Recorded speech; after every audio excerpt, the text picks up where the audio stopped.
Um, so, welcome back, and yeah, this is the socials and our first story. That man, right? Cosmos Maduka. So Cosmos Maduka was actually looking, is the CEO of Kosharis Yeah. Motors. He's been around for a very, very long time. He said it would be 67 this year. So I was like, oh, okay. So it seems like he made money quite early. Good stuff, because really, I've had that name for a very long time. So Cosmos Maduka said Nigerian youth. So it's about the youth these days, and I'm getting tired. Everybody's like they're coming for putting us. pressure on the youth that go outside, and I'm wondering why are your kids not outside. So he came out to say Nigerian youths are not doing much. That they need to go outside, they need to fight the politicians, they need to do this. And like I said again, it was given treason, like coming against the government of the day. It's an offense, and I think it should be investigated. That was coming off so tough. Let's listen to him first. I think we can listen to him.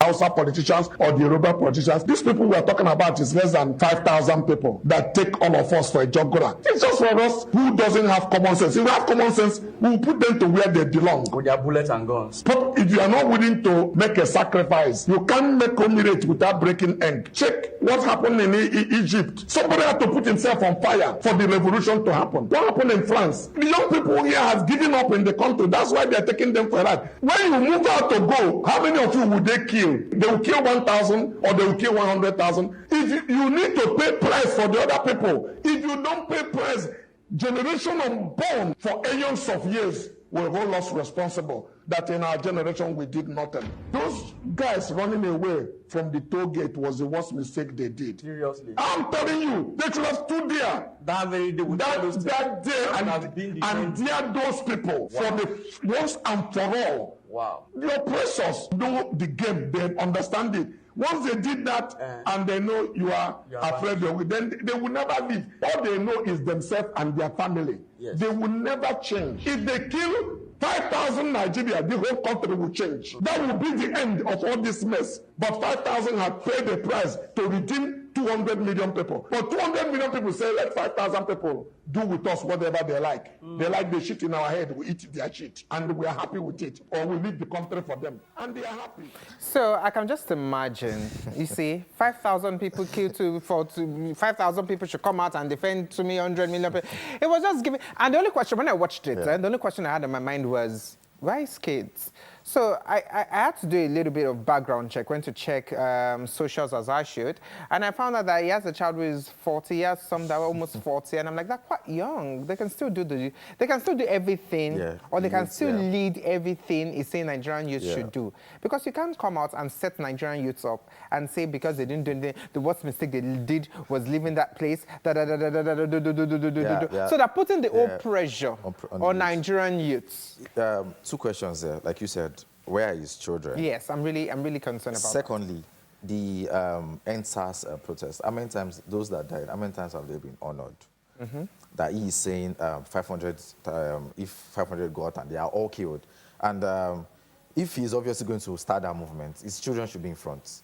Because the experience of the NSAS, no, I don't think anybody wants to. These days, I don't think anybody wants to experience that anymore. These days, Ireti Kingube, we were talking about it last week, was saying the Nigerian youths are just, there was one word she used. I tried to forget that one. I'm glad I've forgotten it. The Nigerian youths are this and that, and this is coming out again to say Nigeria. So what is this about Nigerian youths? Why do you want Nigerian youths out of the picture? Because all I see is we're setting you up. If you get killed, and we get to live our lives. He said it's 67, he can't do much. Like I said, like you said, his children should obviously be the front movers of this whole protest, whatever. And you said he owns a car. Yes. And if I'm very sure that when you go to his company, I'm very sure that you would find few youths that are working there. So basically, now you're coming out to say, look around yourself. Do you have youths, are you surrounded by youths that can obviously move you forward? And now you're coming out to say the youths are not doing enough. They should. And now it's a question of, he keeps bringing up questions of, why do they want us killed? So because he kept emphasizing on, they are going out there, you're going to be killed. Like, why do you want us killed? So I Are think there no better ways to do these things? so Ireti Kingebe, Cosmos Maduka, they're giving low budget Showore. Because this is what Showore would, well, if it's Showore that is saying this, we actually know what Showore stands for. Yeah. Come out and stand on the road and do all that. So they're actually giving low budget Showore. That's what they're giving to me. And you can't set, this is it. This is trying to set the youths of the day against the government. And well, I don't know, maybe because he has a name, I don't know. I'm just saying. But on the norms, I expect the government to try to question him and investigate his comments, but I've not heard anything about that. But I don't think it is right to set the youth against the government. Like it's we're not going to fall for that. Nah, it's no not, way. It's not right in Nigerian every, youths are not going to fall in for that. everywhere and in every corner, because there are other ways to try and tell the youth, oh, you guys, this is how you can regain your mandate. Not you telling the youth to go out and do all sorts of things, and even going to the extent of them getting killed. And like I was saying, in the last protest, it was more. It's a peace. It was a peaceful protest before everything turned upside down. I think he needs to ask himself the honest questions. And okay, when these people came out, he mentioned NSAS and end bad governance that happened. Why is children there? If his children are not there, then he should please keep not his talk mouth shut. again. Well, if that's what you say, but should please not say anything. If people's kids were not at this protest, I don't think they have a right to say anything. And you can't tell me that your children were abroad. People came from abroad to stand and to protest. So if your kids were not part of it, do not say anything. And your opinions do not count. At all, because most of the people that will come out and say, oh, the youths are this, the youths are lazy. During this protest, were your kids out there wanting to gain our mandates back? No. So basically, if you don't have anyone having to represent your family out there, just keep your mouth. I think these people are still living in the 80s and early 90s, where they just say things and youth will come out and then the youth. But these days, when you tell youth to come and do something, youth ask them, "Where are your children? Will your children lead?" If your children are not leading them, nobody's going to stand up to say anything. Nobody. Well, moving on, but they should leave Nigerian youth alone, because it's getting too much, and they should leave Nigerian youth alone. We are dealing with a lot. We're dealing with it's a lot. Nigerian youth are dealing with unemployment. They're dealing with lack of economic stability. They don't uncertainty of their future. So those are things they're dealing with. They're not dealing with come out and start. No. People not being held accountable. So they have a lot they're dealing with, and you can't say it's 67 and he cannot do anything. If someone who is 70 or who is someone who is over almost 80 has been running for presidency ever since and still intends to run for presidency again in 2027. So why can't a 67-year-old man do anything? Then it's just blabbing. A 67-year-old man can do so much more. Now, moving on to the next story. Nigerian airports, they never cease to amaze me. You know that, funnily, drama happens in that place like every second drama happens. It's either a passenger is dealing with an attendant, or a passenger is dealing with another passenger, or is dealing with someone trying to extort him. Or immigration is trying to do something that you're not comfortable with, and the level of English that comes up with all these things, you wonder, like, please, they've not even gotten into the airplane. We're still in Nigeria, Lagos, Nigeria, chill. Like, we can still go indigenous if that's the way we need to resolve the issue. So Lagos Airport was on fire. Was on fire with a Nigerian, and they had to do with, they said allegedly, he had to do with baggage or no baggage, and it was really fighting, really going on and on. It was crazy. Now, what are your thoughts about all he needed was just a boxing ring, because this is more. He really waiting for it. And that's what I'm saying. You just need a boxing ring, at least just face whoever he was actually fighting with. Like from what I heard, it was issue of I think he was trying to weigh his luggage, but he kept on telling them. I think they kept telling him it was weighing too much. So he needed to pay more. But he was telling them, oh, this is why I have in there. Like he kept accusing them that your scale was not working properly, and they kept telling him, oh, this is our scale, we know how these things work, but he kept telling them, no, this is what I have inside, so you shouldn't weigh more than so and so, because I felt he was coming from somewhere where they had weighed it already, and basically coming here, and it was... So there's one thing people say. Well, people say when they weigh at home, and they get to the airport, it weighs differently. I've heard so many, I even had someone who traveled recently that told me, I've heard so many scenarios of that. But it has never happened to me. And I don't know where it comes from. When I weigh at home and I get to the airport, it's always the same thing. If if it's different, maybe 0.1. One, yeah. So it's always the same thing. So for me, I'm always like, why do people, is it their skills at home? Are or there usually something? charges I don't to know. it if you weighs more? Yeah, there are extra charges. Okay. And if there are extra charges, you should pay for the extra charges. That is what it is. You're not meant to, for some airlines, most airlines, you're not meant to get more than 23 kg per one luggage. Yeah. So if it's more than 23 kg, you should pay more. So people, I understand if he said he weighed at home and he got there and it's different, because many people say that. But I really cannot relate because it has never happened to me, because I always feel like it's always the same thing for me. It's a case of, like you said, obviously you weighed more and you needed to pay extra. Yeah. Do you know if he had done his budgets? He has, like, because you know how Nigerians, most of them will have sold this, sold that, and basically they're going out of the country with zero account, hoping that when they get to wherever they're going to and eventually the funds start to come in.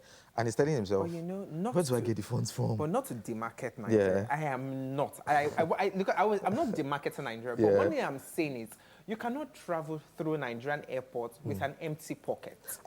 You cannot. There are people. Because the way they, no, even if you want to stand, like I don't have any, no, I'm not doing it, I'm not getting, but the way when you get to something, the way they will greet you, the way they would really, really greet you, have no the way choice. they will make you feel. You have no choice than to just put your hands You have to in. put your hand in your pocket and say, Egbon, take, But as in rest. From my own take, that video shows that Baba was on 0 naira. And he had to fight for his He had life. to, because, okay, even if there were just few scales to wherever your luggage was weighing, at least you're not going to pay more than maybe 4 or 5 or 10,000 for you traveling out of the country.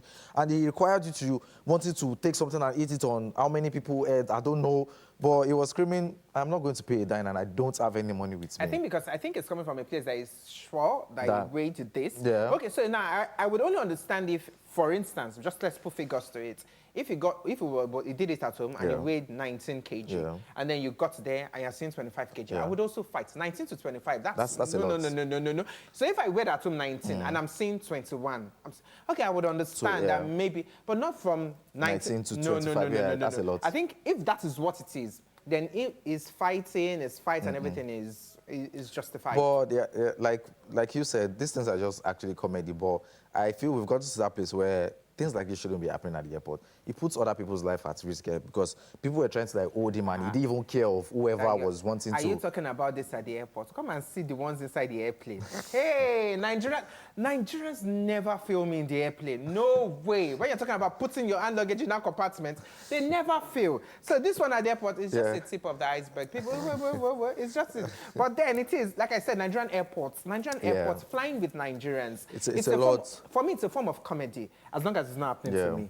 Because if it's happening to me, I would also do drama. But as long as it's not happening to me, it's a form of comedy for me. I always enjoy it. I like it because this didn't go indigenous. When two Yoruba people meet, especially an older and a younger one, a younger and an older one, and they will remind you that you were not brought up properly. And the one that they said was not brought up properly, we would also remind them that, well, I have your mates, I have your type at home. It's always so much drama. Moving on to the next one, AMVC. So Eniola Badmus, she gave me, I don't know what she gave me, but that vibe, you see what about that vibe? Is the accent. Please, I want to watch that video. Please, let's play that video. Eniola Badmus at the AMVC.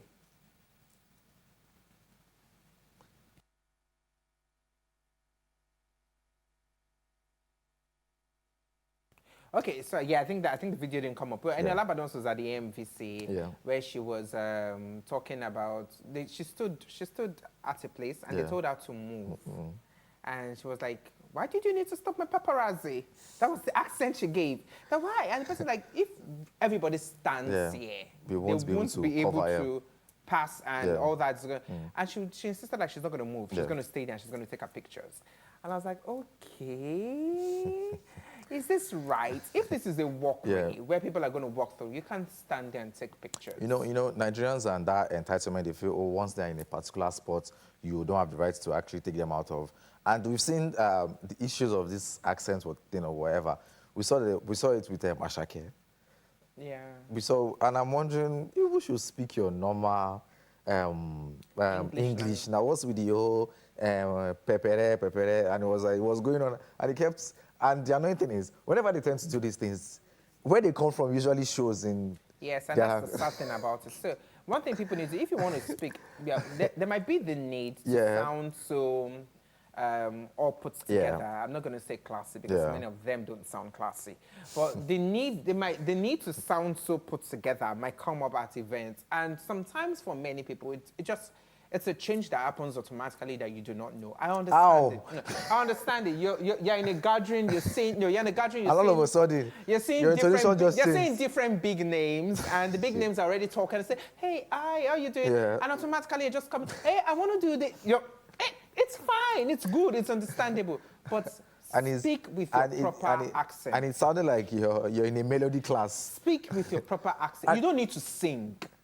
Most of them sing when it comes to this Many of accent. them sing, yes. I've seen celebrities that when they tend to speak tend to speak English, it's usually more like they speak it in the way they can, not like wanting to put that phonetics, whatever, blah, blah, blah. And it's always the side of the country. We've seen most of our musicians from Nigeria go outside the country, and when it's time to speak the English, and you're telling me, I saw your interview last week in Nigeria. So what happened? Just because you crossed how many seas and you're over there. David is very good at that switch. No, Davido is very good at that switch. And you're wondering... But you know one good thing about Davido's switch is, Davido's switch sounds American. Okay, yeah. Because, he was brought up here, So it sounds American. So I'm now looking at, I'm trying to pick a certain name, but I can't remember. Let's continue. I'm trying to pick a certain name, trying to do that. I'll do names. The last one I saw of Asake, he was not giving. Like, he wasn't giving at all. We know you, when it comes to you speaking, you're not that. Just speak what you understand. Nobody will hold you. We've seen celebrities that when they go on red carpet, they speak their language. They are not bothered about them speaking English. So basically, they have those that will interpret whatever they're speaking. We've seen footballers that when they go for interviews, they'll speak their, a very popular one is Messi. When he goes for interview, he speaks Argentina language. And he's not concerned about, me speaking English. And that's what we don't understand. Speak your dialect if you don't know how to put yourself in. I don't support that, because if you do not speak, if in Nigeria, does not speak English. Yeah, we accept that. English is a generally accepted language. It's our lingua franca, so you should be able to speak English. Because if a Nigerian, I'm saying it, and I'm saying it now, if a Nigerian travels or does an interview and doesn't speak English, I'm going to throw shit. Not even throw shit. I'll come direct at you. Because that's your lingua franca. Okay, that's the only language a Yoruba man and an Igbo man can understand. Yoruba and Hausa I don't understand Igbo, I don't understand Hausa. But if you speak English to me, I will understand. That's our lingua franca. I'm not saying you shouldn't speak English, but speak in the way you understand it. But if that's the switch of accent from, and you basically sounding like you're in a rhyme class. That's where I don't get. They sing a lot. And that's what I'm saying, like, that's where I don't get it. Like, it's more of, you're saying this and next thing you're switching, I'm like, And I think those that are public figures, really, because you're a public figure, many of us are public figures too. Because you're a public figure does not mean that you should obstruct the proceedings of the day. Now, if that's a walkway, and listen to that guy, he was very polite. If that's a walkway, it's a walkway, stay somewhere, take the pictures you want to take. And if you need that background for aesthetics reason, you can quickly take and say, I'll be done in a minute. I want to quickly take this. I love the background. Take the pictures and leave. But not stand and say, I'm not going to leave. Like, I want to put my paparazzi. Only few of our celebrities can actually comprehend. Basically, they feel, once you're telling them this, whatever, they feel like it's an insult to them. Is there something about that chair? Because you're really coming out today. Because only them can comprehend. So it's as if there's something about, about those that sit on that chair. Basically, you're telling me, I'm telling you, Map, just move. And you're coming from there, you're telling me you're trying to stop my parrot.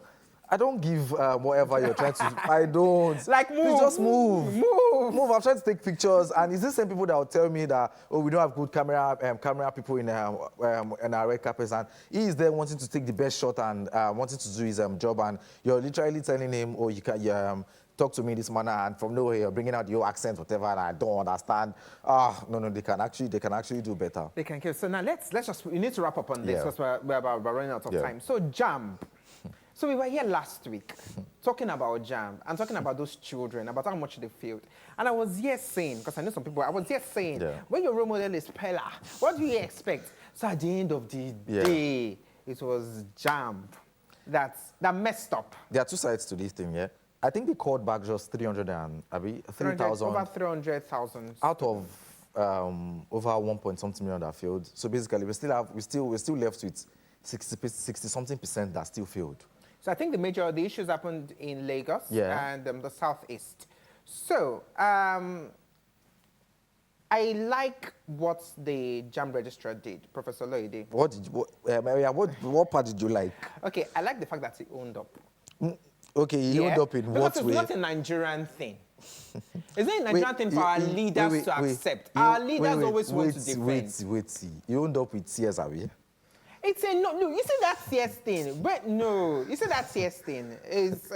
To be honest, I kept on looking at that video. I really wanted to see if the tears were, because really, we've seen people cry in front of Senate panels. We've seen people, they are taking them to court. We've seen people fall. We've seen all that. We've seen people faint. So the tears, I was trying to see, but I don't know, because if it wasn't original, I'm saying it's real now, in his mind, he'll be thinking that he got me. But then whatever it is, I just feel like, well, the fact that, I wouldn't talk much about the tears, but the fact that he accepted Bumi, his error Bumi. is one thing I'm going to clap for, because it's not a Nigerian thing. that's, I don't know, would I say you're part of those people that keep encouraging these people to keep doing us anyhow? Because you want to do JAMB, it's more like they have a year after this year's JAMB, they have so many months to prepare for the next whatever. So you're trying to tell me they don't have gatekeepers, they don't have IT guys. Listen, they don't have IT guys that obviously put these things in check. And now we're in that IT age where they go to their exams or exam hall and they do their thing on the system. And let's be honest with ourselves. Nothing would stop them from, after the UA exam, they get their results immediately, because these things are being programmed.